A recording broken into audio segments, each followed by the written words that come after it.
Hello, my name is Ken Murphy. I'm Managing Director of GP Connections. With the changing technology, social media is becoming an item that everyone does and everyone needs. Particularly in the rural area, the social media is used for communication, not only to keep in touch with what's happening in the world, but also to research and to source information that is of interest and is of need for you in your practice.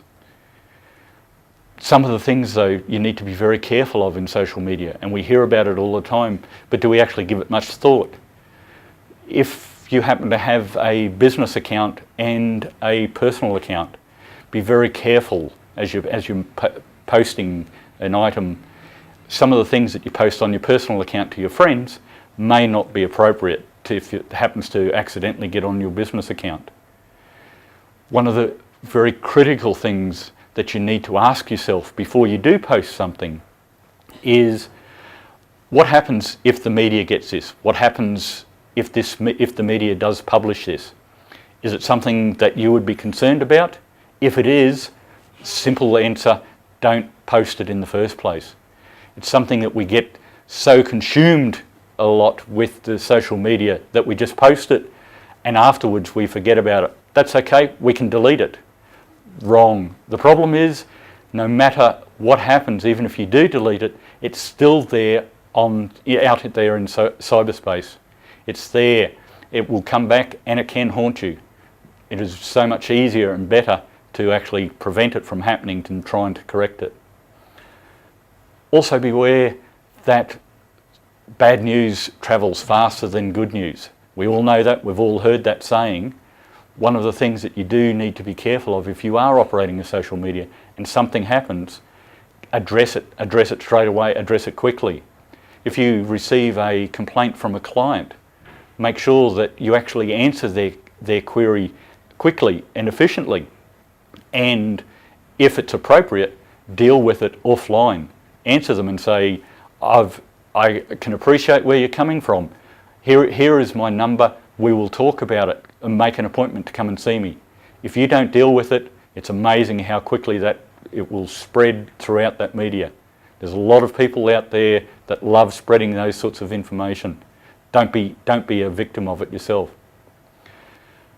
And a lot of people also think, okay, I've set up my Twitter account, I've set up my Facebook page, I've got all of my settings all done, I've checked my privacy settings, it's all okay.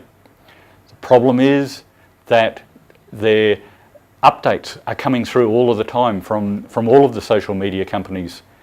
And what happens is, unbeknownst to you and without notice, they actually change their privacy settings. So what privacy setting you happen to have may well change in the latest update. There is reasons behind it that the social media companies will claim that it's necessary, but that doesn't help you in the long run if suddenly your privacy settings aren't going out to just your friends or to selected people. You need to be very careful that what you thought it was just going out to your friends may go out to a greater audience, and that isn't always the best thing to happen. With the different types of social media that's out there, we all wonder what is best. There's so many options. It's a matter of your own personal taste. It's a matter of your own business and your practice and what you're doing.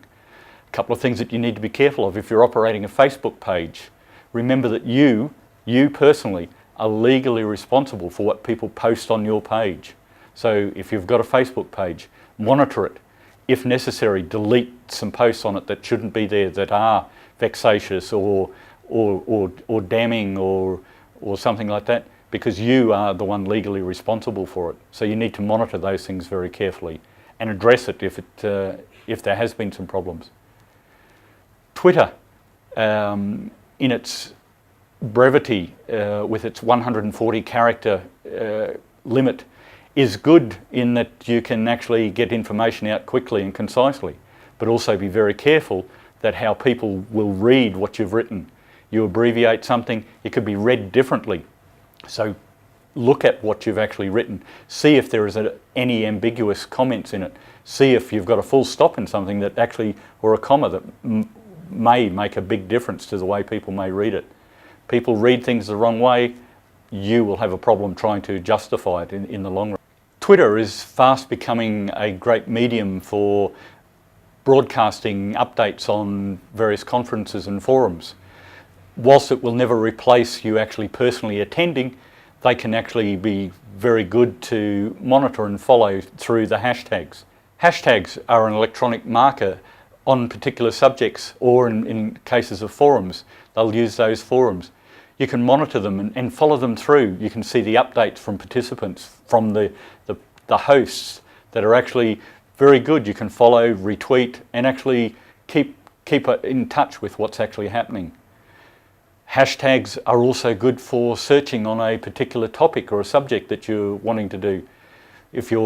For instance, if you're looking for orthopedics, you can hashtag orthopedics and you'll see what's actually happened out there in the Twitter world on anything that's actually referred to on orthopedics.